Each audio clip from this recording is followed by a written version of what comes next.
Hi everyone, welcome back to another video from Crypto Basics. In this video, we are going to be learning how to download and install Coin98 application on your iPhone.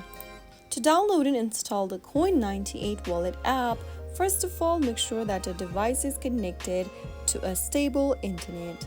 Once it is, open your Google Play Store or your App Store, and in the search box, type in Coin98. Look for this application from Coin98 Wallet Limited and tap on the download or the get button to start downloading and installing the app on your preferred device.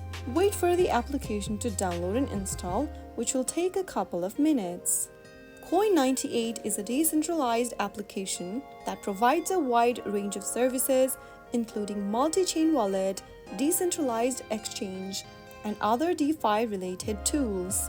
The only aim of the application is to simplify and enhance the user experience for interacting with various blockchains and DeFi applications.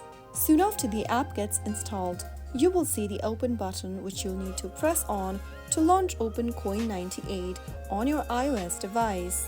Well, that's it. That is how it's easily done. I hope the tutorial was helpful to you. If it was, go ahead and give us a thumbs up. Don't forget to subscribe to the channel by hitting the subscribe button. Press the bell icon so that you'll never miss another upcoming upload from us. I will be back again in the next video. Thank you for watching.